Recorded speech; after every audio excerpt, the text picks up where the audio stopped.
Sex ही तो करना है बाबू, चाहे अभी करें या बाद में करें। शादी तुम्हारे साथ करनी है तो मेरा मन करेगा तो तुम्हारे साथ ही शेयर करूँगा, ना किसी और के साथ शेयर करूँगा। और इस तरह मुकुल और अदिति की पहली संभोग वाली रात हुई। लेकिन उससे पहले ये दोनों मिले कैसे थे, इसे देखते। अदिति कॉलेज के प्रथम वर्ष में थी। एक मिडिल क्लास लड़की, घर परिवार की इज्जत करने वाली। पैसे ज़्यादा नहीं थे तो अदिति के पास पढ़ाई करके अच्छी नौकरी करने के अलावा कोई और ऑप्शन नहीं था। पर कॉलेज प्रतिदिन अदिति आती थी और उसी कॉलेज के आसपास अपने काम से मुकुल भी रहता था। मुकुल की नज़रें जब अदिति पर पड़ी तो वो उसे निहारता रह गया। काफ़ी कोशिश के बाद भी मुकुल की बात ना हो सकी। फिर मुकुल ने नेहा से दोस्ती की, जो कि अदिति की दोस्त थी, और नेहा के जरिए अदिति से दोस्ती की। मुकुल ने बताया कि उसके पापा बड़े व्यापारी हैं और वो व्यापार के काम से ही रोज़ कॉलेज के पास आता है, और उसकी नज़रें अदिति पर पड़ी। मुकुल वास्तव में हैंडसम था, पैसा वाला था और व्यवहार तो ऐसा जिसे देखते ही कोई भी कायल हो जाए। मुकुल हर संभव प्रयास करता कि वो अदिति का दिल जीत सके और अदिति का पूरा अटेंशन प्राप्त करे। अदिति की हर छोटी बड़ी ज़रूरतों का ध्यान रखता था। कुछ भी काम हो तुरंत हो जाता था। धीरे धीरे अदिति का भी मन बदला और वो मुकुल को पसंद करने लगी। उसे ये एहसास हो गया था कि मुकुल के रहते अब उसे कभी किसी और की ज़रूरत नहीं पड़ेगी।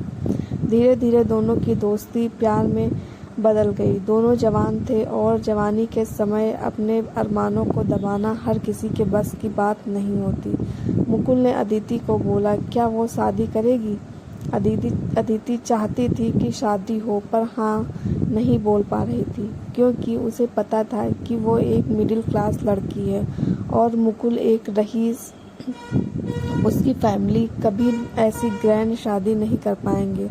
उसने दबे मन से बोला, देखो मुकुल, मैं तुमसे प्यार करती हूँ, लेकिन कभी शादी नहीं होगी हमारी, क्योंकि मेरे पापा इतना खर्च नहीं कर पाएंगे। मुकुल ने हंसते हुए बोला, अरे मैं कौन सा दहेज मांग रहा हूँ, मैं तो बस तुमको चाहता हूँ। अदिति ने बोला, दहेज तो हम वैसे भी नहीं दे पाएंगे, एक साधारण शादी कर ले वही बहुत है हमारे लिए, लेकिन तुम्हारे परिवार को ग्रैंड और महंगी शादी चाहिए। मुकुल ने बोला, हाँ चाहिए तो एक काम करो, मेरे पास 1 करोड़ की सेविंग्स है, 50 लाख तुम रखो और शादी के लिए घर पे बात करो। ये बात सिर्फ मेरे और तुम्हारे परिवार के बीच होगी। अदिति ने सोचा, आज के समय में कौन इतना सोचता है किसी लड़की के लिए, और उसने अगले दिन मुकुल की बात मान ली। अब दोनों अपने ज़िंदगी में खुश थे। मुकुल ख्याल रखता और दोनों एक दिन होटल में मिलने का प्लान किए। मुकुल ने बोला कि मुझे तुम्हारे साथ सेक्स करना है। अदिति ने मना किया कि शादी के बाद। मुकुल बोला, शादी तो होनी ही है बाबू, और तुमसे होनी है, इसमें पहले बाद में क्या। अब तुम्हें देख के मुझे फीलिंग्स आती हैं, तो तुमसे ना बोलूँ तो किससे बोलूँ। अदिति मानती है और मुकुल के साथ सहवास करती है, और धीरे धीरे ये हर महीने और हर हफ्ते होता है। मुकुल ने मजाक मजाक में अदिति के साथ वीडियो बनाई। अदिति जानती थी कि ये मज़े के लिए कर रहा है और वीडियो फ़ोटो क्लिक करने में उसका साथ देती, लेकिन बोलती इसे डिलीट करना। मुकुल बोला, ठीक है। इसके बाद दोनों बाहर खाने जाते हैं और फिर अपने अपने घर चले जाते हैं। 1 हफ्ते बाद मुकुल फिर प्लान करता है मिलने का। अदिति खुश होती है और तुरंत तैयार होती है। अच्छे होटल में दोनों मिलते हैं, लेकिन इस बार खाली मुकुल नहीं होता है, उसके साथ उसके 5 दोस्त और होते हैं जो अदिति के साथ सहवास करना चाहते हैं। मुकुल उसे बोलता है कि यदि उसने उसके दोस्तों को खुश नहीं किया तो जो सारी फ़ोटो वीडियो हैं उसे इंटरनेट पे वायरल कर देगा। अदिति के पास कोई उपाय नहीं था। उसने ऐसा किया, वो किसी कीमत पर नहीं चाहती थी कि उसकी ये बात उसके घर में किसी को पता चले।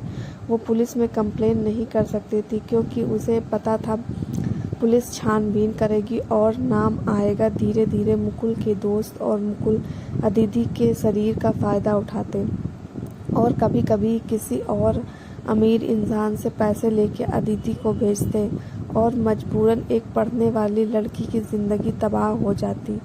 जब वो अपना मानसिक संतुलन खो बैठती तो उसके घर वाले उसका इलाज कराते और 5 साल के लंबे थेरेपी के बाद अदिति थोड़ा सही होती। लेकिन आज भी उसके माँ बाप इस बात से अनजान है कि उसकी बेटी के साथ क्या हुआ।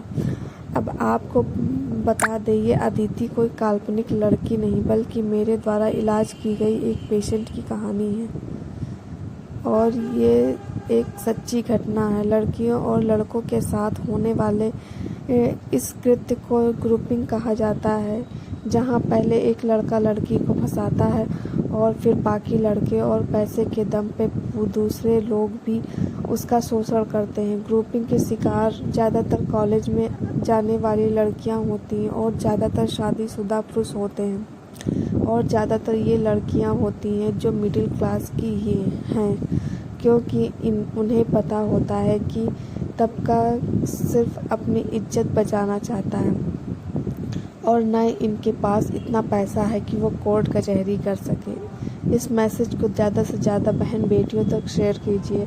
यदि आपको भी कोई लड़का मिलता है तो उससे दोस्ती कीजिए, लेकिन अपनी लिमिट समझिए। यदि दोस्ती प्यार में बदल रही हो तो इस चीज़ को अपने माता पिता के साथ शेयर कीजिए। दोस्तों, आपको ये कहानी कैसी लगी कमेंट करके ज़रूर बताना। हमारे चैनल पर नए हैं, चैनल को सब्सक्राइब कर लें। धन्यवाद।